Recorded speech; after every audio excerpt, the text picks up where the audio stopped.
ओम नमः शिवाय। हर हर महादेव। आज जेठ माह के कृष्ण पक्ष की 10वीं तिथि और गुरुवार है और कल अपरा एकादशी का व्रत रखा जाएगा। तो एकादशी का व्रत रखने वाले सारे विष्णु भक्त इस बात का ध्यान रखें, क्योंकि एकादशी व्रत के नियम 10वीं तिथि को शाम से लागू हो जाते हैं। जेठ माह के कृष्ण पक्ष में आने वाली एकादशी को अपरा एकादशी के नाम से जाना जाता है। इसे असला एकादशी भी कहा जाता है। एकादशी का दिन भगवान श्री हरि विष्णु को समर्पित है। प्रत्येक एकादशी अपने आप में महत्वपूर्ण होती है और सभी एकादशियों का अलग अलग फल प्राप्त होता है। अपरा एकादशी का व्रत रखने से मानसिक शांति मिलती है और विधिवत सारे नियमों का पालन करके श्री हरि विष्णु भगवान की पूजा अर्चना करने से मनुष्य को संसार में खूब मान सम्मान मिलता है और इस व्रत के फल से मनुष्य को अपार पुण्य और खुशियों की प्राप्ति होती है और व्यक्ति ब्रह्म हत्या, पर निंदा और प्रेत योनि जैसे समस्त पापों से मुक्ति पा जाता है। पुराणों के अनुसार जो भी व्यक्ति एकादशी का व्रत करता है वह जीवन में कभी भी संकटों से नहीं गिरता है। उसके जीवन में धन और समृद्धि बनी रहती है। माना जाता है कि गंगा नदी के तट पर पितरों को पिंड दान करने, कुंभ में केदारनाथ के दर्शन या फिर बद्रीनाथ के दर्शन और सूर्य ग्रहण के दौरान सोने का दान करने से जो फल प्राप्त होता है वही फल एकादशी का व्रत करने से प्राप्त हो जाता है।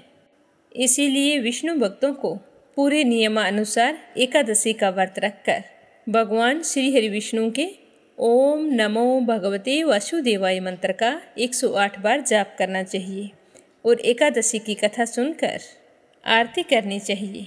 उसके बाद सूर्य देवता को जल अर्पित करके अपने मंगल जीवन की कामना करनी चाहिए। फिर पूरा दिन श्री हरि विष्णु का ही स्मरण करते रहें। शाम के समय तुलसी माता के समक्ष घी का दीपक जलाकर रात्रि को विष्णु जी के भजन कीर्तन करें और द्वादशी के दिन पूरे नियम से एकादशी व्रत का पालन करें। तो यह थी एकादशी व्रत से जुड़ी कुछ महत्वपूर्ण जानकारी। अब अपने सुनते हैं आज की कथा। आप सभी की मंगल कामना के साथ गणेश गजानन की जय हो। प्राचीन काल में मदासुर नाम का एक बलवान और पराक्रमी दैत्य था। वह च्यवन ऋषि का पुत्र था। एक बार वह अपने पिता से आज्ञा लेकर दैत्य गुरु शुक्राचार्य के पास गया और जाकर कहने लगा कि मैं समस्त ब्रह्मांड का स्वामी बनना चाहता हूँ, यह मेरी इच्छा है।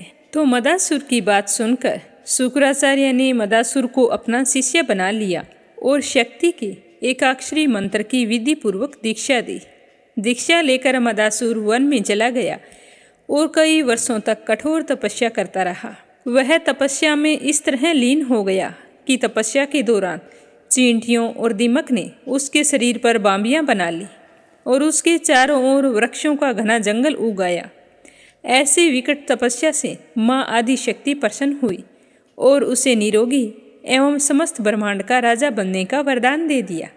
इसके बाद मदासुर ने पहले संपूर्ण धरती पर अपना साम्राज्य स्थापित किया, फिर स्वर्ग पर चढ़ाई करके इंद्रादि देवताओं को पराजित करके स्वर्ग पर भी अपना हक जमा लिया। फिर उसने परमदासुर की कन्या सालसा से विवाह किया और 3 पुत्रों का पिता बना।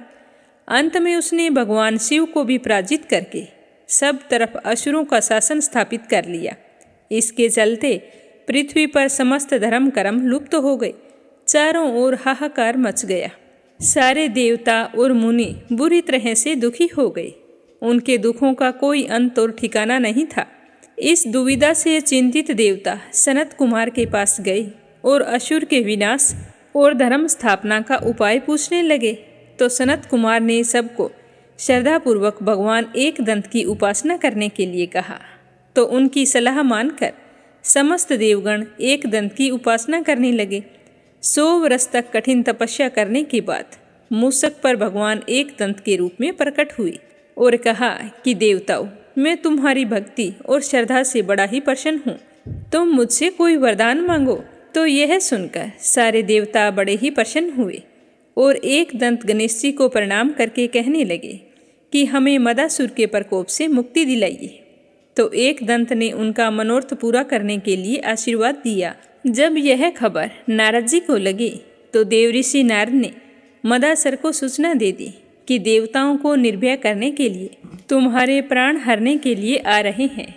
तो जब यह मदासुर ने सुना तो उसे बहुत ही गुस्सा आया। घमंडी मदासुर अत्यंत क्रोध में अपनी विशाल सेना लेकर एक दंत से युद्ध करने के लिए चल दिया। तो बीच रास्ते में ही उसे मूषक पर सवार भयानक आकृति वाले हाथ में परशु पास आदि आयुध लिए हुए एक दंत से हो गई। तो एक दंत ने असुरों से कहा कि अगर तुम जीवित रहना चाहते हो तो देवताओं से द्वेष छोड़ दो और उनका राज्य उन्हें वापस कर दो। अगर तुमने ऐसा नहीं किया तो तुम्हारे साथ साथ तुम्हारे स्वामी का भी वध निश्चित है। यह सुनकर असुरों और मदासुर को बहुत ही गुस्सा आ गया। गुस्से में मदासुर ने युद्ध भूमि पर एक दंत को ललकारा और जैसे ही उसने अपने धनुष पर बाण चढ़ाना चाहा तो एक दंत ने अपने परशु से उस पर वार किया और वह बेहोश होकर गिर गया। जैसे ही उसकी बेहोशी टूटी तो उसे सब कुछ समझ में आ गया कि इस युद्ध में जीत पाना मुश्किल है। वे सर्वसमर्थ परमात्मा हैं। तो मदासुर ने हाथ जोड़कर स्तुति करते हुए कहा कि हे प्रभु, मुझे क्षमा करो, अपनी भक्ति और आशीर्वाद प्रदान करो। भगवान एक दंत मदासुर की स्तुति से बहुत ही प्रसन्न हुए और कहा कि जहाँ मेरी पूजा हो तुम वहाँ पर कभी मत जाना।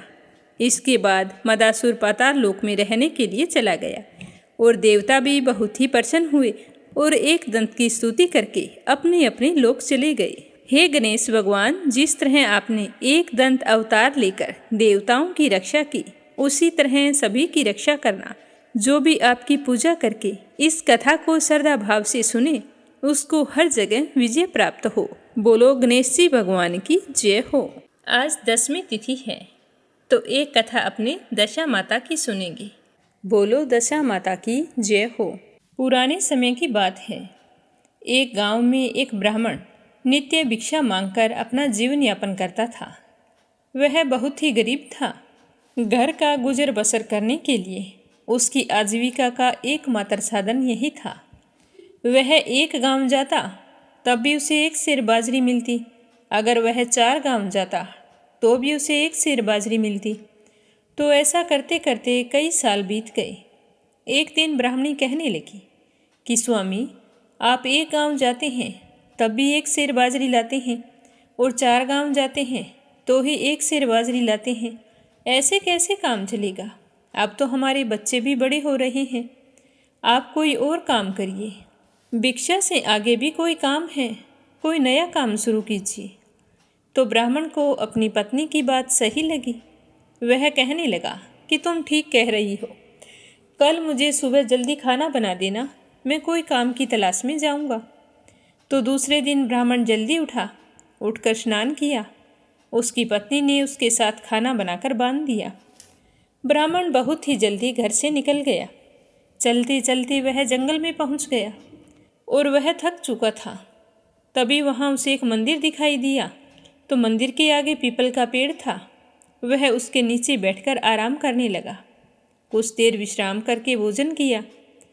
तभी वहां पर माताजी और दियाड़ा बाबजी चौपड़ पासा खेलने के लिए आए थे। माताजी कह रही थी कि हम चौपड़ पासा तो खेलेंगे, पर हमारी हार जीत का साक्षी कौन बनेगा? तो दियाड़ा बाबजी ने ब्राह्मण की ओर देखकर कहा कि हे ब्राह्मण देव, क्या आप हमारी हार जीत के साक्षी बनोगे?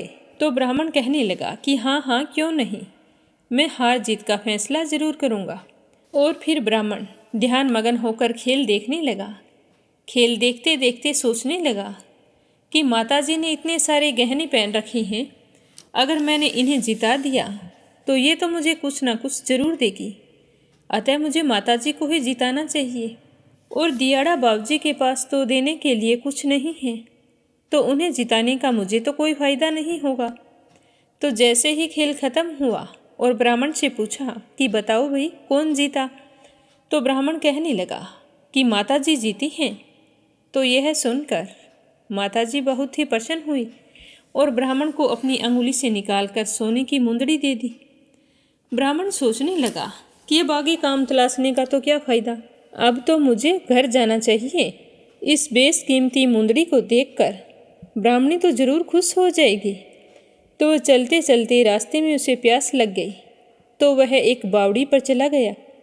वहाँ पर रुक कर पानी पीने लगा तो देखा कि मुंदड़ी अंगुली में नहीं है, वो तो निकलकर पानी में गिर गई है। तो ब्राह्मण यह देखकर परेशान हो गया। काफ़ी देर तक पानी में मुंदड़ी को ढूंढता रहा, पर मुंदड़ी नहीं मिली, क्योंकि उसे एक मछली ने निगल लिया था। अब ब्राह्मण चिंता करता हुआ उदास मन से घर आ गया। घर आते ही पत्नी ने पूछा कि क्या लाई हो, तो ब्राह्मण ने नामी गर्दन हिला दी। तो ब्राह्मणी ने कहा कि चिंता मत करो, कल फिर जाना, कुछ ना कुछ अवश्य मिलेगा।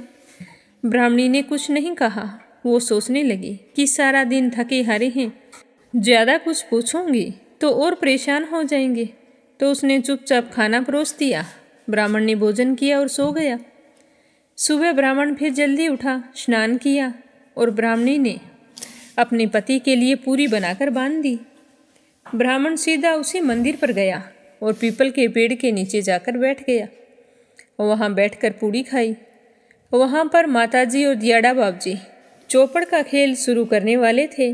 तो माताजी ने कहा कि आज हमारी हार जीत का साक्षी कौन बनेगा। तो दियाड़ा बाबूजी ने कहा कि ब्राह्मण, हमारी हार जीत के साक्षी बनोगे। तो ब्राह्मण ने कहा कि हाँ, और खेल देखने लग गया और साथ में यह भी सोचने लगा कि कल माताजी ने अंगूठी दी थी, वो तो खो गई, पर कोई बात नहीं, आज भी माताजी को ही जिताऊंगा। मुझे माताजी को ही जिताना चाहिए, क्योंकि वो ही कुछ दे सकती है। तो खेल खत्म होते ही ब्राह्मण ने कहा कि माताजी जीती हैं। तो माताजी प्रसन्न हुई और ब्राह्मण को हीरों से जड़े हुए 2 कंगन दे दिए। तो ब्राह्मण देवता सोचने लगा कि आज मैं रास्ते में कहीं नहीं रुकूंगा, सीधा घर जाऊंगा, फिर देखता हूँ कि ये कंगन गायब कैसे होते हैं। तो जब ब्राह्मण घर पहुँचा तो उसकी पत्नी घर पर नहीं थी, पानी लेने गई हुई थी। तो उसने कंगनों को चूल्हे के पीछे रख दिया और खुद चौपाल पर चला गया, यह सोचकर कि पत्नी आएगी और जब भोजन बनाने के लिए चूल्हे के पास आएगी तो खुश हो जाएगी। ब्राह्मण चौपाल पर चला गया। इतने में एक पड़ोसन चूल्हे की आग लेने के लिए आई। उसने देखा कि घर में कोई नहीं है। जैसे ही वह चूल्हे में से आग लेने लगी तो चूल्हे के पीछे पड़े कंगनों पर नजर गई। उसने वो कंगन चुपचाप उठाए और घर चली गई। तभी ब्राह्मणी पानी लेकर आई और ब्राह्मण देवता भी आ गए थे। तो वो कहने लगे कि स्वामी, आज क्या लेकर आए हो। तो उसके पति ने चूल्हे के पीछे देखा तो पीछे तो कुछ नहीं था। तो यह देखकर वो बड़ा ही हैरान हुआ कि मैंने तो कंगन यहीं पर रखे थे और आज घर से कंगन कोई ले गया है। तो उसने कहा कि मैं आज भी कुछ नहीं लाया हूँ। तो यह सुनकर ब्राह्मणी नाराज हो गई, कहने लगी कि पहले तो 1 सेर बाजरी लाते थे, अब वो भी बंद हो गई है, अब मैं भोजन कहाँ से बनाऊँ। फिर ब्राह्मणी बेचारी पड़ोस में से आटा उधार लेके आई और ब्राह्मण के लिए भोजन बनाया। सुबह ब्राह्मण फिर जल्दी उठा और स्नान किया। तो ब्राह्मणी ने उसके लिए पूड़ियाँ बना दी और ब्राह्मण सुबह सवेरे जल्दी जल्दी चल पड़ा। उसी मंदिर में जाकर पीपल के पेड़ के नीचे बैठ गया। तो दियाड़ा बाबूजी और माताजी आज भी वहाँ पर चौपड़ पासा खेल रहे थे। तो उसे साक्षी बनने को कहा। ब्राह्मण ने आज फिर माताजी को जिता दिया, क्योंकि वो तो हारे या जीते माताजी को ही जिताता था। तो माताजी ने उसे 1.25 करोड़ का हार दिया। तो उस हार को पाकर वह बहुत ही खुश हुआ। सोचने लगा कि अब मुझे कोई काम करने की ज़रूरत नहीं पड़ेगी और प्रसन्न होकर घर की ओर रवाना हो गया। जैसे ही घर के बाहर पहुंचा तो वहां पर एक चील आई उड़ती हुई और वो हार छीनकर ले गई। अब ब्राह्मण चिंता करने लगा कि आज 3 दिन हो गए हैं, कुछ नहीं मिला, जो मिला वो भी लुट गया है। अब घर जाकर पत्नी को क्या बोलूँगा।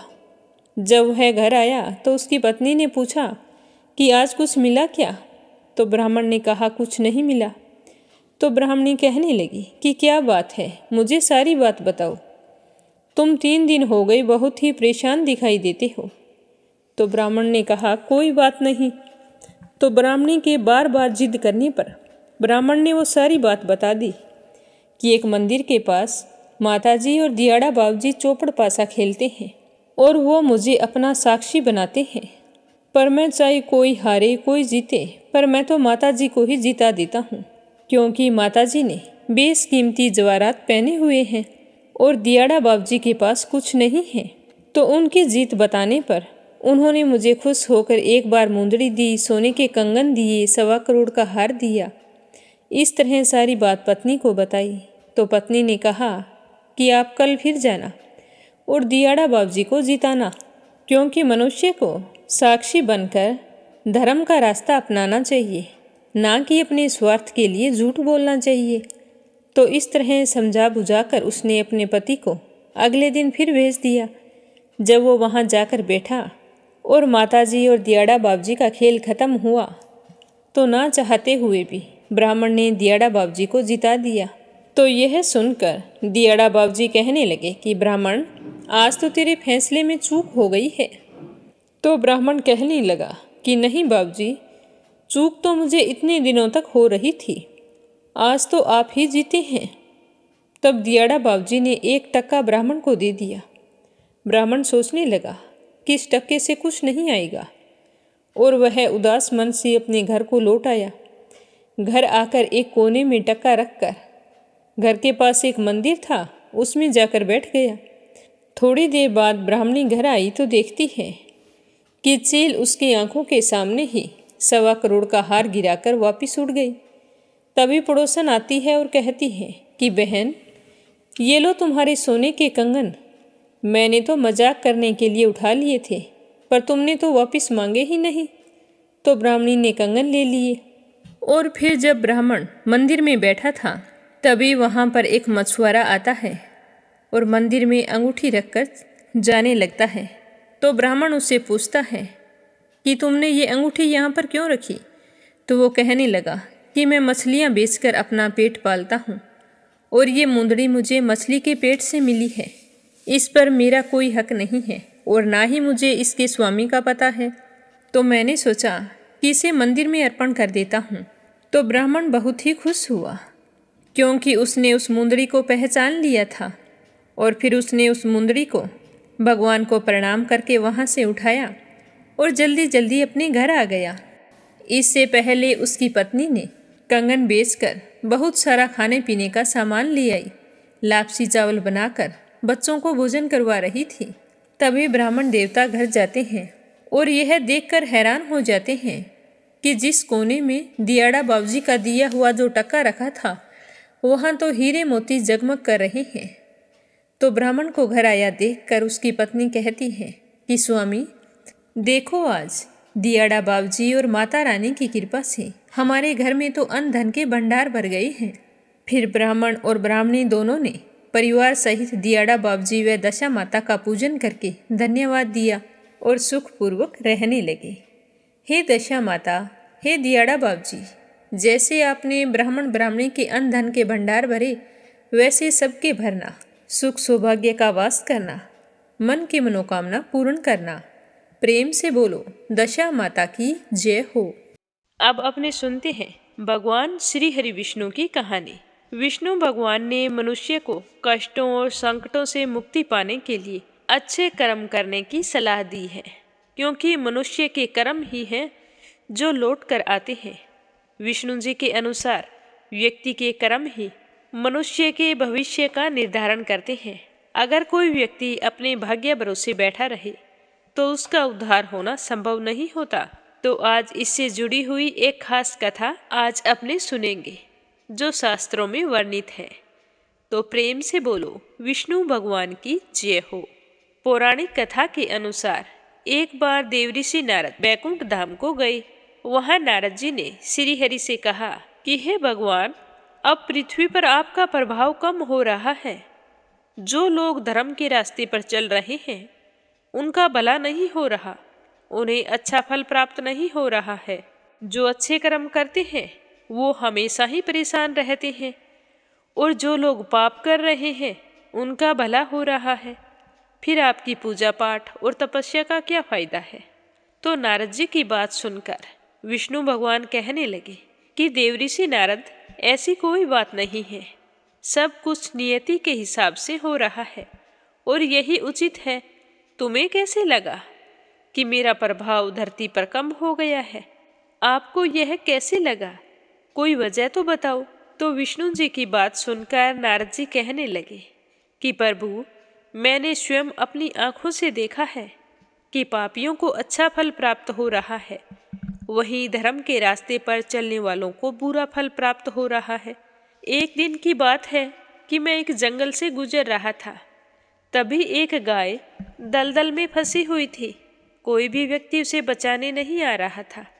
हर कोई उसे देखकर दूर से होकर चला जाता। एक चोर आया था। उसने भी उस गाय की तरफ देखा, पर वह गाय के ऊपर से लांघकर आगे निकल गया।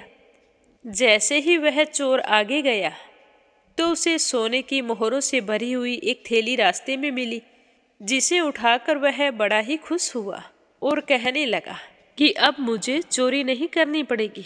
इतना सारा सोना जो मिला है, मैं तो अमीर बन गया हूँ। यह कहते हुए खुशी से झूमता हुआ वहां से चला गया। थोड़ी देर बाद में वहां पर एक बूढ़ा साधु आया। जैसे ही उसने गाय की तरफ देखा तो वह भागकर गाय के पास गया। उस साधु ने अपनी पूरी कोशिश करके उस गाय को बचा लिया, लेकिन जब गाय को बचाने के बाद वह साधु आगे गया तो एक खड्डे में गिर गया। तो प्रभु, अब आप ही बताइए कि यह आपका कौन सा न्याय है? अब बताइए कि आपका प्रभाव पृथ्वी लोक पर कम हुआ है या नहीं हुआ है?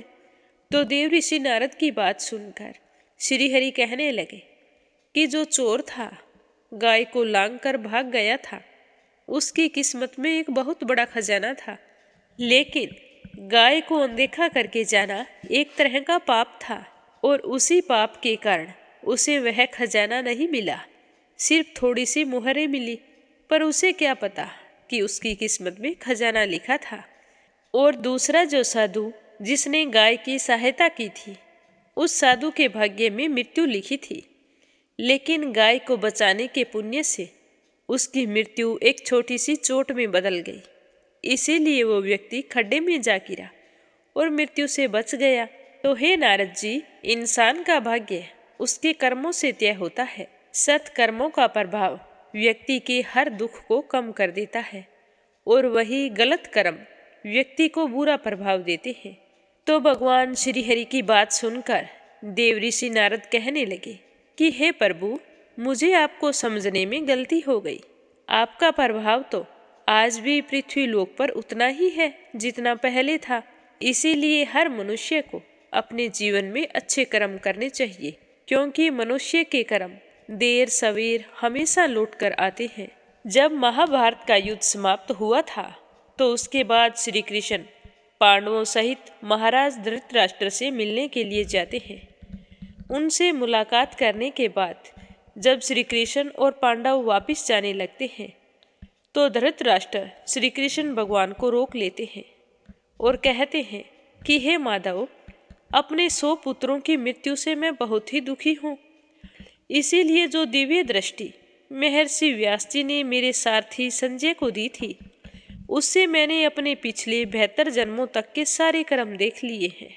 लेकिन मुझे ऐसा कोई कर्म नहीं मिला जिसकी वजह से मेरे पूरे कुल का नाश हो गया। तो फिर मैंने ऐसा कौन सा पाप किया था जिस पाप के कारण आज मैं पुत्र विहीन हो गया हूँ? तो श्री कृष्ण भगवान कहने लगे कि हे राजन, आपने अपने पिछले 72 जन्मों के कर्म तो देख लिए, पर अपने कर्मों तक पहुँचने से पहले ही आप लौट आए हैं। अगर थोड़ा और देख लेते तो आपको इस सवाल का जवाब मिल जाता। तो यह सुनते ही धृतराष्ट्र ने उत्सुकता से श्री कृष्ण भगवान से कहा कि हे माधव, मुझे बताओ कि मैंने उससे पहले के जन्म में ऐसा क्या पाप किया था जिसकी सजा मुझे इस जन्म में मिली है। तो धृतराष्ट्र की बात सुनकर श्री कृष्ण भगवान कहने लगे कि हे राजन, आपके 73वें जन्म में एक बार आप एक हिरन का शिकार करने के लिए उसका पीछा कर रहे थे। तब वो हिरन घनी झाड़ियों में जाकर छुप गया। झाड़ियाँ इतनी घनी थी कि आपका बाण उसको नहीं लग सकता था। उस हिरण को झाड़ियों से बाहर निकालने के लिए आपने उस झाड़ियों को आग लगा दी। आग लगने से वो हिरण तो बाहर निकल गया, लेकिन उस झाड़ियों में एक सांप के बच्चे जलकर मर गए और उस सांप का पूरा परिवार खत्म हो गया। हे राजन, आपने इस जन्म में अपने उसी कर्म की भरपाई की है। श्री कृष्ण भगवान कहने लगे कि कोई भी पाप हो, चाहे वो जानबूझकर किया गया हो और चाहे अनजाने में किया हो, पाप तो पाप ही होता है। और अगर उस पाप का पश्चाताप ना किया जाए तो कभी ना कभी उसकी सजा हमें जरूर मिलती है। ये सुनने के बाद धृतराष्ट्र फूट फूट कर रोने लगा। तो इस कहानी से हमें पता चलता है कि हमारे कर्म अच्छे हों या बुरे, लौट कर जरूर आते हैं। अब अपने सुनते हैं श्री देव नारायण जी भगवान की कथा का आगे का अध्याय। तो प्रेम भाव से कहिए, श्री हरि विष्णु भगवान के अनंत स्वरूपों की जय हो। श्री देव नारायण जी की जय हो। जब देव नारायण जी के मामा ने उनको कहा कि भांजे, जंगल में सिंध बड़ की तरफ कभी मत जाना, क्योंकि उस बड़ पर 64 जोगनियाँ और 52 बहरों रहते हैं, वो तुम्हें खा जाएंगे। लेकिन देव नारायण जी के मन में तो इच्छा थी कि उन्हें एक बार देख कर तो आऊँ। तो इसके लिए वो युक्ति लगाने लगे कि मैं ऐसा कौन सा बहाना बनाऊं कि सिंध बड़ की तरफ जा सकूं।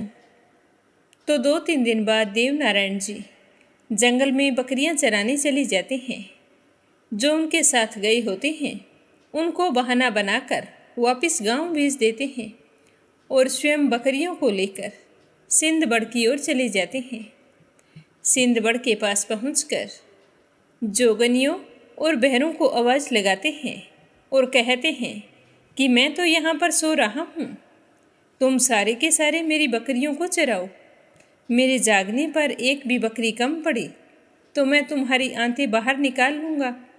और यह कहकर देव नारायण जी तो कंबल ओढ़कर वहीं पर सो जाते हैं। 2 पहर सोने के बाद निद्रा से जागते हैं और सबको आवाज़ देकर बुलाते हैं कि जोगनियों और बहरों, कहाँ हो तुम? तो जोगनिया और बहरों आकर देव नारायण जी के पाँवों में पड़ जाते हैं और कहते हैं कि भगवान, हमने तो आज पूरा दिन आपकी बकरियां चराई, हम तो आज भूखे रह गए, भूख के मारे हमारी तो जान निकली जा रही है। तो देव नारायण जी मुस्कुराते हुए कहते हैं कि तुम यहाँ क्या खाते हो, अपना पेट कैसे भरते हो? तो बहरों कहते हैं कि हम तो उड़ते हुए परिंदों को पकड़कर खाते हैं और तो कोई यहाँ पर आता जाता है नहीं, और आज तो पूरा दिन हम आपकी बकरियां चराने में ही रह गए। तो नारायण जी मुस्कुराते हुए कहते हैं कि तुम ऐसा करो, मेरी एक बकरी को छोड़ दो और तुम सारी बकरियां खा लो। तो यह कहकर देव नारायण जी अपनी एक बकरी को गोद में उठाकर अपने गांव की तरफ चल पड़ते हैं। गांव आने पर मामा पूछते हैं कि नारायण, बाकी बकरियां कहाँ हैं? तो नारायण कहता है कि मामा, मैं तो रास्ता भूल गया था और बकरियों को लेकर सिंध बड़ के पास पहुंच गया। वहां जाकर देखा कि बड़ के पेड़ से काले काले भूत निकलकर बकरियों को खा रहे हैं। मैं तो उन्हें देखकर डर गया और अपनी बकरी लेकर भाग आया हूँ। तो देव नारायण की बात सुनकर उसके मामा कहते हैं कि वो सारी बकरियों को खा गए और तुम्हारी बकरी को और तुम्हें जीवित छोड़ दिया, तुम्हें कोई भूत ने नहीं पकड़ा? तो देव नारायण जी मुस्कुराने लगते हैं। तो उसे मुस्कुराते हुए देखकर उसके मामा जी सोचते हैं कि ये ज़रूर कोई अवतार है। साड़ू माता से देव नारायण के बारे में पूछते हैं। तो साड़ू माता उनके अवतार के बारे में अपने भाई को सब कुछ सच सच बता देती है। फिर मामा देव नारायण के लिए चंदन का आसन बनवाते हैं और दूधिया नीम के नीचे देव नारायण को बिठाकर उसकी पूजा करते हैं। गांव के सभी लोग उनके दर्शन करने के लिए आते हैं और देव नारायण लूले लंगड़े कोढ़ी मनुष्यों को ठीक करके उनका कोढ़ झाड़ देते हैं। इस प्रकार से देव नारायण अपने मामा के यहाँ मालवा में ही बड़े होते हैं। और इधर पीछे छोछू भाट को एक दिन भगवान देव नारायण की याद आती है। वो सोचते हैं कि देव नारायण 11 साल के हो गए हैं और मेरी तो उनसे मिलने की बहुत इच्छा हो रही है। मैं उनसे मिलने के लिए मालवा जाऊंगा और जाकर उन्हें बताऊंगा कि अपने बाप और काका का बैर लेना है। तो छोछू बाट यह सोचकर अपनी माता डालूबाई के पास जाकर कहते हैं कि माँ, हमें मालवा चलना है और देव नारायण से मिलना है। आज मेरी उससे मिलने की बहुत ही इच्छा हो रही है। तो उसकी माताजी कहती हैं कि हाँ बेटा, मुझे भी उन माँ बेटे की बहुत याद आ रही है। तो दोनों माँ बेटे मालवा के लिए चल पड़ते हैं। 4-5 दिन तक लगातार चलकर मालवा पहुँचते हैं और एक जंगल में पहुँच जाते हैं। उस जंगल में नारायण की गायें और बकरियां चर रही होती हैं और नापा गवाल उनकी रखवाली कर रहा होता है। तो छोछू बाट को वह जैसे ही देखता है तो उन्हें देखते ही पहचान जाता है। दोनों की आंखों से आंसू बहने लगते हैं और दोनों गले मिलकर खूब रोते हैं। नापा गवाल कहता है कि तुम्हें इतने बरस बाद हमारी याद आई। तो छोछू बाट कहता है कि मेरी आज नारायण से मिलने की बहुत इच्छा थी, इसीलिए मैं माँ को लेकर यहाँ मालवा आया हूँ। तुम मुझे नारायण के पास ले चलो, उसे देखने के लिए मेरी आंखें तरस गई है। तो नापा गवाल मना कर देता है और कहता है कि मैं तुम्हें नहीं ले जा सकता। तो नापा गवाल के इस तरह मना करने पर छोछू बाट को बहुत ही दुख होता है और वो पूछता है कि भाई, तुम मुझे नारायण के दर्शन नहीं करने दे रहे। मैं इतनी दूर से चल कर आया हूँ और उनके दर्शन किए बिना ही वापस जाऊँ, ऐसा नहीं हो सकता। तो छोछू बाट को उदास देखकर नापा गवाल कहता है कि मुझे कोई ऐतराज नहीं है, पर मुझे साड़ू माता ने मना किया है। उन्होंने कहा है कि छोछू बाट को मालवा में नहीं आने देना, क्योंकि साड़ू माता को तुमसे यही डर है कि तुम यहाँ आकर नारायण से मिलोगे तो बगड़ावतों के युद्ध की सारी बात उन्हें बता दोगे और उन्हें लड़ाई करने के लिए वापस गोठा ले जाओगे। जैसे बगड़ावत मारे गए हैं, वैसे ही मैं अपने नारायण को नहीं खोना चाहती। मेरे जीने का एकमात्र सहारा यही है। यह सब कुछ सोचकर ही साड़ू माता ने तुम्हें मालवा ले जाने से मना किया है।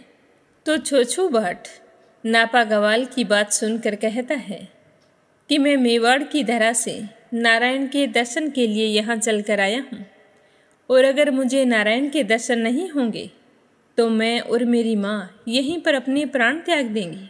तो छोछू बाट की बात सुनकर नापा गवाल दुखी हो जाता है और फिर उन दोनों माँ बेटे को नारायण के घर लेकर चला जाता है। साड़ू माता छोछू बाट को देखकर कहती है कि बाट जी, आप आ गए, पर वापस कब जाओगे? तो छोछू बाट कहता है कि मैं भगवान नारायण से मिलने आया हूँ और 2-4 दिन तक यहीं पर रहूँगा। मुझे उसकी बहुत याद आ रही है। छोछू बाट की बात सुनकर साड़ू माता उसे कोई जवाब नहीं देती है और उसके लिए भोजन तैयार करने के लिए लग जाती है। जब भोजन तैयार हो जाता है तो साड़ू माता छोछू बाट के लिए थाली में भोजन परोसती है और उसे भोजन करने के लिए कहती है। तो बाट कहता है कि माताजी, मुझे थाली में भोजन नहीं करना है। जिस दिन से मेरे धनी, मेरे मालिक बगड़ावत मारे गए हैं, उसी दिन से मैंने सोगन उठाई है कि नारायण जब तक राण के रावजी को नहीं मारेंगे तब तक मैं पत्तों की बनी हुई थाली में ही भोजन करूँगा। तो साड़ू माता सोचती है कि कहीं भाट नारायण को बगड़ावतों का सारा किस्सा सुना ना दे। तो इसी डर से साड़ू माता भाट को सिंधबड़ के पास भेजकर मारने की योजना बनाती है और कहती है कि भाट जी, तुम ऐसा करो, रास्ते में नदी के किनारे एक बड़ का पेड़ है, वहीं पर नहा धोकर आते समय सिंधबड़ के पत्ते तोड़ लाना और फिर मैं उसी में तुम्हें भोजन परोस दूंगी। तो साड़ू माता की बात सुनकर बाट जी पानी का लोटा लेकर सिंधबड़ की ओर चल पड़ते हैं। सिंधबड़ के नीचे आकर नदी के घाट पर स्नान ध्यान करके जैसे ही छोछू भाट बड़ के पत्ते तोड़ने का प्रयास करते हैं तो सिंधबड़ से 64 जोगनियाँ और 52 भैरों उतरकर भाट को पकड़ लेते हैं और उसके टुकड़े टुकड़े करके आपस में बांट चूंट कर खा जाते हैं। जब देव नारायण अपनी गाय चराकर वापस लौटते हैं तब उन्हें छोछू भाट के आने का पता चलता है और यह भी पता चलता है कि भाट जी सिंधबड़ के पास गए हैं। तो वो अपने नीलागर घोड़े पर सवार होकर सिंधबड़ के नीचे पहुंचते हैं, लेकिन उन्हें छोछू भाट कहीं भी दिखाई नहीं देता और उनके कपड़े और लोटा वहां पर पड़ा होता है। तो देव नारायण जी समझ जाते हैं कि भाट जी को तो जोगनिया और भेरू खा गए हैं। तो देव नारायण जी अपने काले भेरों को बुलाते हैं और सिंधबड़ को हिलाने का आदेश देते हैं। काला भेरू बड़ के पेड़ के पास आकर जोर से पेड़ को हिलाता है तो उसके ऊपर से जोगनिया और भेरू नीचे गिर जाते हैं और कहते हैं कि भगवान, हमसे गलती हो गई, भाट जी को तो हम खा गए हैं। तो नारायण जी कहते हैं कि तुम्हें भाट जी को अभी उगलना होगा। अगर तुमने ऐसा नहीं किया तो मैं तुम सभी को इसी वक्त नष्ट कर दूंगा। तो देव नारायण के डर से सारे जोगनिया और भेरू उगल उगल कर एक एक टुकड़े को जोड़कर भाट जी को पूरा करते हैं और देव नारायण अपनी माया से भाट के शरीर में प्राण डाल देते हैं, जिससे छोछू भाट फिर से जिंदा हो जाता है। और जैसे ही देव नारायण जी छोछू भाट को लेकर वापस रवाना होते हैं तो सारे जोगनिया और भेरू जी विनती करते हैं कि हे नारायण, हमारी इस गति से आज़ाद करके हमारा उद्धार करो, हमारी गति करवाओ, हम सभी यहाँ पर बहुत ही कष्ट भोग रहे हैं। तो देव नारायण जी सभी जोगनिया और भेरू जी को अपने बाएं पाँव में समा लेते हैं। इसके बाद भेरू और जोगनिया सदा देव नारायण जी की सेवा में ही रहते हैं और देव नारायण जी भाट जी को लेकर घर आ जाते हैं। रास्ते में भाट नारायण को सारी घटनाएं बताते हैं कि किस तरह से राव जी और बगड़ावत आपस में धर्म के भाई बने और फिर किस तरह से रानी जयमती को लेकर उनके बीच में युद्ध हुआ, जिसमें तुम्हारे पिताजी और तुम्हारे काका मारे गए। उनके पास जो खजाना था वो कौन कौन लूट कर ले गए, उन सब के बारे में भी छोछू भाट ने नारायण को बता दिया और फिर उन्हें दिलासा देते हुए कहा कि बेटा, आपको अपने परिवार का बैर लेना चाहिए। मैं तो तुम्हें यही सब कुछ याद दिलाने के लिए यहाँ आया हूँ। अब तुम ऐसा करो, मालवा को छोड़कर गोठा चलने की तैयारी करो। यह कहकर छोछू भाट नारायण से विनती करने लगते हैं। देव नारायण छोछू भाट की सारी बात सुनकर उससे कहते हैं कि अभी तो हम घर चलते हैं और साड़ू माता से बात करते हैं। भाट जी अपने साथ बड़ के पेड़ से पत्ते तोड़कर लेकर साड़ू माता के यहाँ चले आते हैं और पत्तों से पतल बनाते हैं। नारायण जी कहते हैं कि भाट जी, आज 2 पतल बनाओ, मैं भी आपके साथ पतल में ही भोजन करूँगा। भाट जी को सकुशल देखकर साड़ू माता सोचती है कि मैंने तो भाट जी को मरने के लिए बड़ के पास भेजा था और ये जीवित ही वापस आ गए, तो इसे मारने के लिए कुछ ना कुछ तो करना ही होगा, नहीं तो ये मेरे देव नारायण को यहाँ से ले जाएंगे और मैं उसे अपने से दूर नहीं होने दूंगी। जो बगड़ावतों के साथ हुआ वो मेरे बेटे के साथ कभी नहीं होने दूंगी। यह सोचकर अपने स्वार्थ के चलते साड़ू माता भाट जी के भोजन में जहर मिला देती है। अब देव नारायण जी और भाट जी साथ में भोजन करने के लिए बैठते हैं। अब भगवान देव नारायण को तो सारी बात पता होती है कि भाट जी के भोजन में जहर मिला है। जब साड़ू माता भोजन परोसती है तब नज़र बचाकर देव नारायण जी भाट जी को परोसा हुआ जहर वाला खाना खुद सामने रख लेते हैं और अपने वाली पतल भाट जी के सामने रख देते हैं। दोनों भोजन करना शुरू करते हैं। अब साड़ू माता को पता चला कि जहर वाला भोजन तो देव नारायण खा रहे हैं, तो साड़ू माता बहुत ही दुखी हुई कि मेरा नारायण तो जहर वाला भोजन खाकर ही मर जाएगा और मैं सोच रही थी कि इसे गोठा नहीं जाने दूंगी। अब मैं क्या करूं? यह सोचकर वो बहुत ही दुखी हो जाती है और ज़ोर ज़ोर से रोने लगती है। तब देव नारायण जी अपनी माता से पूछते हैं कि माता जी, क्या बात है, आप रो क्यों रही हैं? तो साडू माता देव नारायण की बात का कोई भी जवाब नहीं देती और ज़ोर ज़ोर से रोती रहती है। तो देव नारायण जी अपनी माता के मन की बात समझ जाते हैं और ज़ोर से उबासी लेते हैं। तो साडू माता को देव नारायण के मुख में सारा ब्रह्मांड दिखाई देने लगता है। धरती, आकाश और कई जानवर विचरण करते हुए दिखाई देते हैं। तो यह देखकर वो तो चकित हो जाती है। फिर साडू माता को विश्वास हो जाता है कि ये तो तीनों लोकों के नाथ हैं। इनका जहर से कुछ नहीं बिगड़ने वाला और ना ही इन्हें कोई मार सकता है। तो खाना खाने के बाद देव नारायण जी दूधिया नीम के पास जाकर सारा जहर उगल देते हैं। कहा जाता है कि उसी दिन से नीम कड़वा हो गया था। और फिर देव नारायण अपनी माता के पास आकर कहते हैं कि माँ, मुझे छोछू बाट ने सारी बातें बता दी हैं। आपने कभी मुझे अपने परिवार के बारे में नहीं बताया कि किस तरह मेरे काका और मेरे बाबा साहब मारे गए और उन्होंने किसने मारा, क्यों मारा। आपने मुझे कुछ नहीं बताया। अब तो मैं बड़ा हो गया हूँ, मुझे इन सब बातों के बारे में पता होना चाहिए। अब मैं कुछ नहीं जानता। मैं तो उनसे बदला लेना चाहता हूँ और बदला लेने के लिए हम कल ही गोठा के लिए रवाना हो जाएंगे। और फिर दूसरे दिन सुबह होने पर जल्दी ही उठकर गोठा जाने के लिए तैयारी शुरू कर देते हैं। देव नारायण को तैयार होते हुए देखकर उसकी मामियाँ और मामा जी उसे पूछते हैं कि देव नारायण, आज कहाँ जाने की तैयारी हो रही है? तो देव नारायण कहता है कि मामा जी, मैं गोठा जा रहा हूँ। तो उसके मामा और मामी उसे जाने से रोकते हैं और कहते हैं कि बेटा, तुम छोटे से मोटे यहीं पर हुए हो और आपको देखकर ही तो हम धन्य होते हैं। अगर आप चले जाओगे तो हमारा मन कैसे लगेगा। हमें इस तरह अकेला छोड़कर तुम मत जाओ। हम सुबह उठकर किसके दर्शन करेंगे?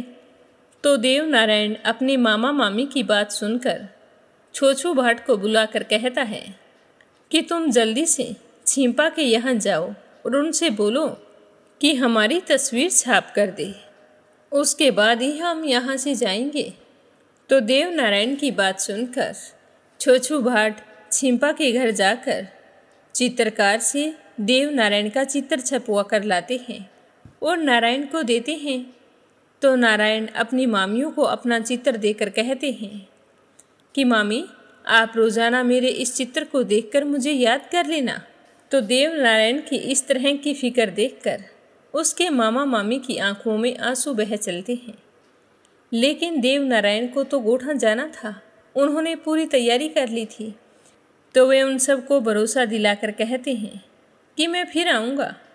यह कहकर साडू माता, हीरा दासी, नापा गवाल और कई गवाले छोछू भाट और छोछू भाट की माँ डालूबाई और देव नारायण को देव नारायण के नाना जी, नानी जी और मामा मामियाँ सभी बड़े प्यार से विदा करते हैं और कहते हैं कि आप सभी वहाँ जाकर हमें भूल मत जाना, यहाँ आते जाते रहना, क्योंकि कितना समय हो गया है आपको यहाँ रहते हुए। हमें आपकी बहुत याद आएगी। आपके बिना यहाँ पर सब कुछ सुना सुना लगेगा। यह कहकर भारी मन से उन सबको वहाँ से विदा कर देते हैं। इन सब के साथ साथ देव नारायण जी के पाई बाँव में वो जोगनिया और बहरों भी थे, जो देव नारायण जी के बाएं पैर में बड़ के पेड़ के नीचे समाये थे। तो वो भी साथ ही चलते हैं। मालवा से लौटते समय रास्ते में धार नगरी होती है।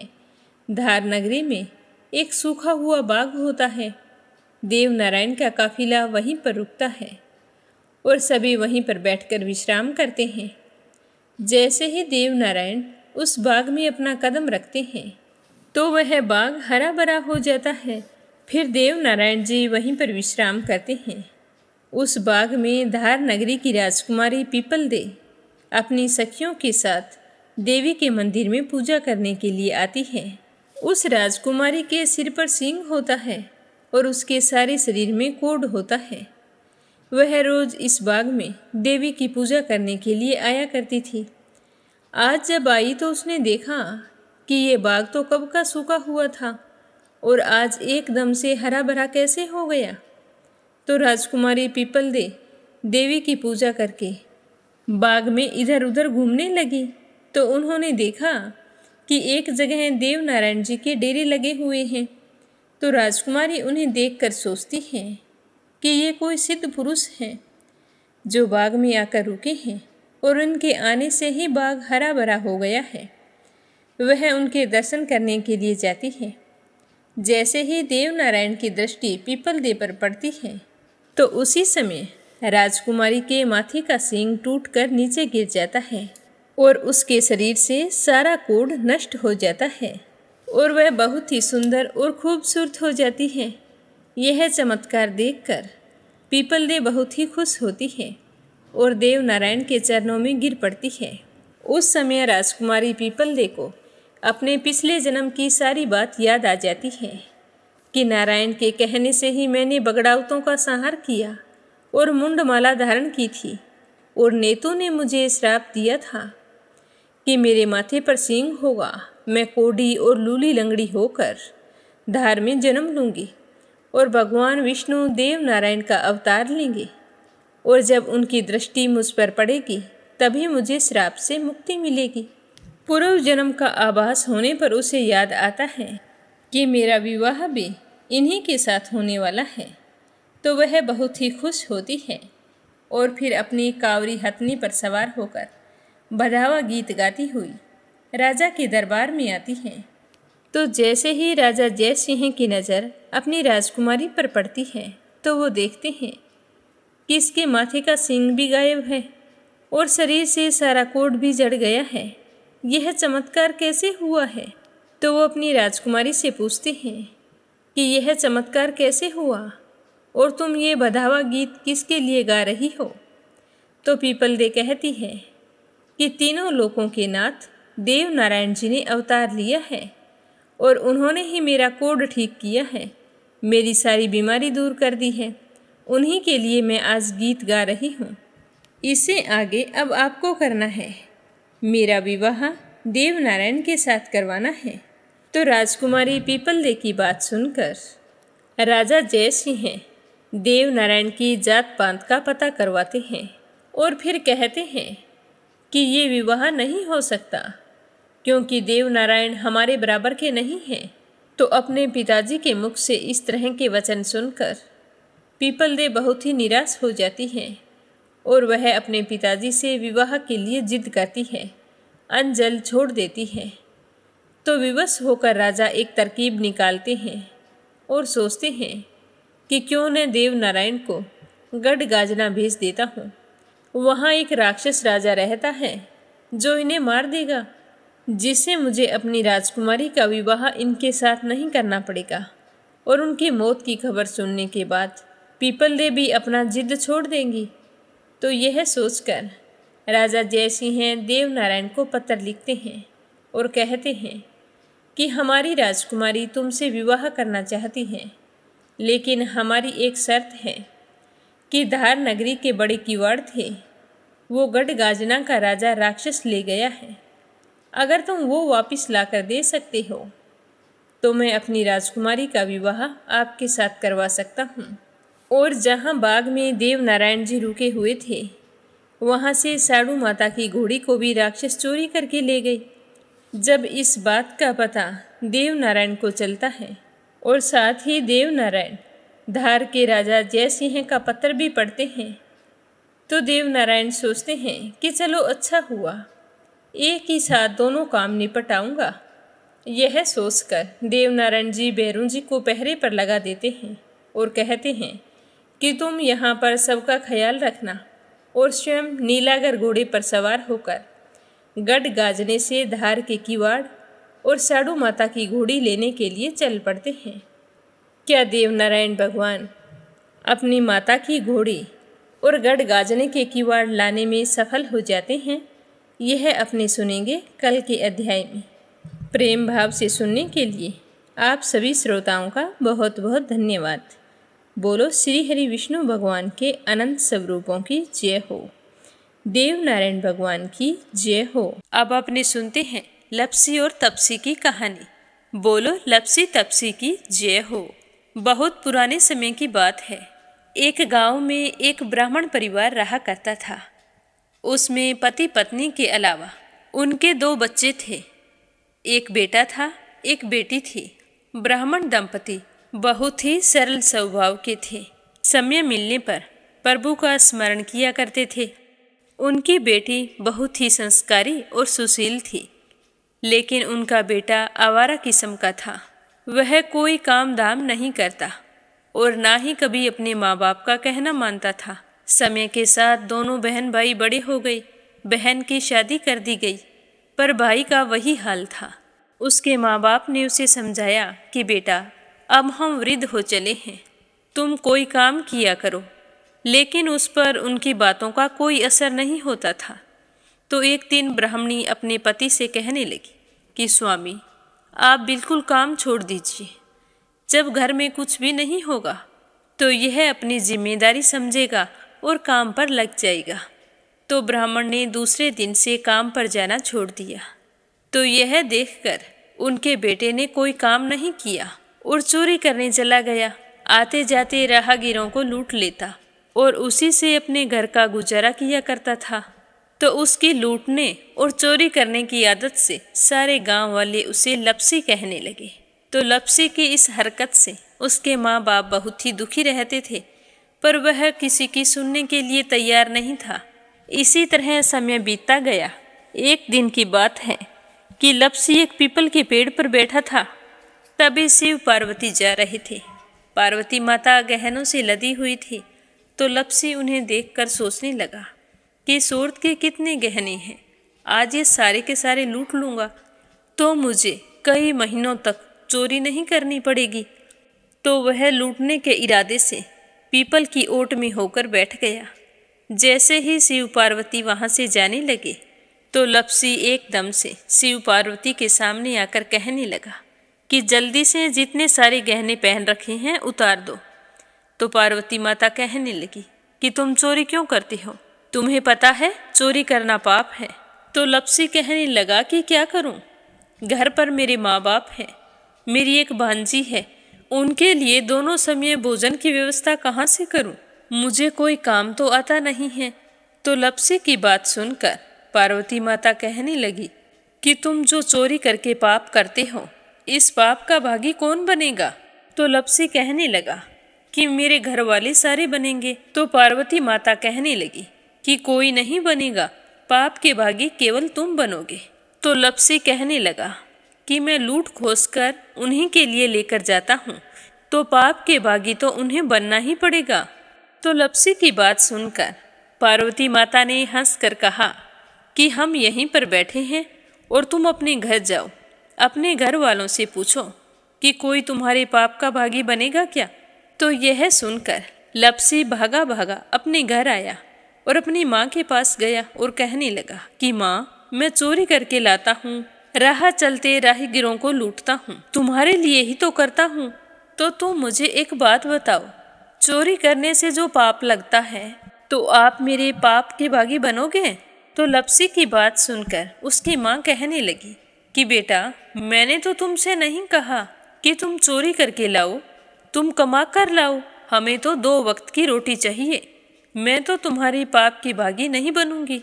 तो माँ के मुंह से इस तरह की बात सुनकर लपसी तो हैरान हो गया। फिर वह अपने पिताजी के पास गया और जाकर कहने लगा कि पिताजी, मैं जो कुछ भी लूट खोस के लाता हूँ वो आपके लिए ही तो लाता हूँ। देखो मैंने लूट कर कितना धन इकट्ठा कर लिया है, कितने ऐशो आराम हैं तुम्हारे। अगर मैं चोरी नहीं करता तो क्या ये सब हमें मिलता। पिताजी, मैं तुमसे एक बात पूछता हूँ कि चोरी करने से पाप लगता है, तो उस पाप में आप मेरे भागीदार बनोगे क्या। तो लपसी की बात सुनकर उसके पिताजी कहने लगे कि बेटा, मैंने नहीं कहा कि तुम चोरी करके लाओ, तुम कमा कर लाओ, मैं तुम्हारे पाप का भागी नहीं बनूंगा। तो माँ बाप के मुंह से इस तरह की बात सुनकर वह बहुत ही उदास हुआ और सोचने लगा कि मैं कितने महीनों से चोरी कर रहा हूँ, ना जाने मुझ पर कितना पाप चढ़ गया है, और ये तो बोल रहे हैं कि पाप के भागी हम नहीं बनेंगे, तो अब क्या होगा। तो वह बड़े ही दुखी मन से शिव पार्वती से मिलने के लिए चल पड़ा। जैसे ही घर से बाहर निकलने लगा तो उसकी छोटी सी भांजी दरवाजे पर खेल रही थी। उसे पता नहीं था कि पाप पुण्य क्या होता है, तो वो कहने लगी कि मामा, पाप की भागी मैं बनूंगी। तो उसके इस तरह कहते ही लपसी ने उसे गोद में उठाया और चल पड़ा। शिवजी भगवान और पार्वती माता के पास जाकर कहने लगा कि घर वालों ने पाप का भागी बनने से मना कर दिया है और एक यही है जो पाप की भागी बनने को तैयार है। फिर लपसी बड़े ही दीन स्वर में कहने लगा कि हे भगवान, मैं समझ गया हूँ कि चोरी करना पाप है। आज तक जो मैंने काम किया वो बहुत ही गलत था, लेकिन अब मैं इसका प्रायश्चित करना चाहता हूँ। अब तुम ही बताओ, मुझे मेरे पापों से मुक्ति कैसे मिलेगी। तो उसकी बात सुनकर शिव पार्वती बहुत ही खुश हुए और लपसी को कच्चे सूत का एक छोटा सा गोला देते हुए कहा कि लपसी, ये सूत लो और इस पीपल के चारों ओर परिक्रमा लगाओ। जब यह सूत समाप्त हो जाएगा तब तुम्हारे सारे पाप नष्ट हो जाएंगे। तो यह सुनकर लपसी बहुत ही खुश हुआ। सोचने लगा कि छोटा सा गोला है, अभी लपेट कर घर चला जाऊंगा, उसके बाद में कभी कोई पाप नहीं करूंगा। फिर उसने अपनी बांजी को कंधे पर बैठाया और पीपल की परिक्रमा लगानी शुरू कर दी। अब भगवान का वह सूत खत्म कहाँ होने वाला था। लपसी चक्कर लगाता गया पर वह सूत खत्म नहीं हुआ। चक्कर लगाते लगाते 1 महीने, 6 महीने, साल, पूरे 12 साल बीत गए पर वह सूत खत्म नहीं हुआ। 12 साल बाद एक बार फिर शिव पार्वती जी वहाँ से गुजर रहे थे तो पार्वती माता ने कहा कि स्वामी, चलो लपसी को चलकर देखते हैं। तो शिवजी कहने लगे, वो चोरी करने वाला, लूटने वाला कब का चला गया होगा। तो पार्वती माता कहने लगी कि नहीं स्वामी, चलकर देखने में क्या जाता है, चलो एक बार देखते हैं। तो शिव पार्वती जी जैसे ही पीपल वृक्ष के पास आए तो देखा कि लपसी तो अब भी चक्कर लगा रहा है। वहाँ चारों ओर गहरी खाई हो गई है और लपसी की बड़ी बड़ी दाढ़ी, मूंछें, नाखून बढ़ गए हैं। तो यह देखकर पार्वती माता ने कहा कि देखो स्वामी, आप तो कह रहे थे कि वो कब का ही चला गया, देखो इसके मन में सच्ची भक्ति है। तो पार्वती की बात सुनकर शिवजी ने कहा कि चलो अभी देख लेता हूँ। तो यह कहकर शिवजी ने एक सोने का कड़ा लपसी के आगे फेंक दिया। तो लपसी ने झट से उसके ऊपर पैर कर लिया। फिर अचानक से उसका ध्यान शिव पार्वती जी की ओर गया तो वो हाथ जोड़कर कहने लगा कि भगवान, अब तो मेरे पाप समाप्त हो गए होंगे, आप मुझे यहाँ से जाने की आज्ञा दीजिए। आपका यह सूत अभी तक खत्म नहीं हुआ है। तो शिवजी भगवान ने कहा कि तुम्हारे पाप कर्म भी अभी तक पूरे नहीं हुए हैं। तो शिवजी की बात सुनकर लपसी कहने लगा कि भगवान, मुझे पूरे 12 वर्ष हो गए हैं आपकी भक्ति करते करते, और अब भी आप मुझ पर शक कर रहे हैं। तो शिवजी ने कहा कि अपना पैर उठाओ। तो जैसे ही लपसी ने अपना पैर उठाया तो उसके पैर के नीचे सोने का कड़ा था। तो यह देखकर लपसी शर्मिंदा हो गया और कहने लगा कि प्रभु, गलती हो गई, मुझे माफ़ करो, आगे से मैं ऐसी गलती कभी नहीं करूँगा। तो शिवजी कहने लगे कि नहीं लपसी, तुम्हारा पाप ऐसे पूरा नहीं हो सकता। अब तुम्हें 12 वर्ष तक और इसी तरह परिक्रमा करनी होगी, उसी के बाद तुम्हारे पाप समाप्त होंगे। यह कहकर शिव पार्वती वहाँ से चले गए और वह फिर से पीपल के पेड़ की परिक्रमा करता रहा। करते करते 12 साल बीत गए। 12 साल बाद में शिव पार्वती जी वहाँ पर आए तो उन्होंने देखा कि आज भी वो वहीं पर चक्कर लगा रहा है। तो शिवजी ने फिर उसके सामने सोने की अंगूठी फेंकी पर उसने कोई ध्यान नहीं दिया। तो शिवजी भगवान प्रसन्न होकर कहने लगे कि हे लपसी, आज से तुम मेरी तपस्या करके तपसी बन गए हो। मैं तुम्हें वरदान देता हूँ कि तुम अपने जीवन में सारे सुखों को प्राप्त करेगा। और तूने 24 बरस तक मेरी भक्ति की है, इसका फल भी तुझे अवश्य मिलेगा। जो भी औरत गाय और कुत्ते की रोटी नहीं बनाएगी, उसका पुण्य फल तुम्हें मिलेगा। आंगन लीप कर दहलीज नहीं लीपेगी तो उसका पुण्य फल भी तुझे ही मिलेगा। अगर हमारे घर की बहन बेटी को हम सूट, तीवल या साड़ी भेंट स्वरूप देते हैं तो साथ में मोली का धागा और कुछ रुपए नहीं देंगे तो उसका पुण्य फल भी तुम्हें ही मिलेगा। अगर कोई दिए से दिया जलाएगा तो उसका पुण्य फल भी तुम्हें ही मिलेगा। अगर व्रत और पूजा पाठ में सारी कहानी सुन ले और तुम्हारी कहानी ना सुने तो उसका पुण्य फल भी तुम्हें ही मिलेगा। कहा जाता है कि तभी से सुबह पहली रोटी गाय की और सुबह की अंतिम रोटी छोटी बनाई जाती है और शाम को अंतिम रोटी बड़ी बनाई जाती है जो कुत्ते की होती है। और दिए से दिया भी नहीं जलाया जाता और घर की बहन बेटियों को सूट और तीवल के साथ भेंट स्वरूप कुछ रुपए भी जरूर दिए जाते हैं। और उसी दिन से हर व्रत कथा के बाद में लपसी तपसी की कहानी जरूर सुनी जाती है और कथा समाप्त होने पर कहा जाता है कि लपसी का फल लपसी को मिले, तपसी का फल तपसी को मिले। हमारी पूजा पाठ का, हमारे व्रत का और हमारी कहानी का पुण्य फल हमें मिले। बोलो लपसी तपसी की जय हो। अब अपने सुनते हैं कथा सुनने वाले प्यारे श्रोताओं के नाम।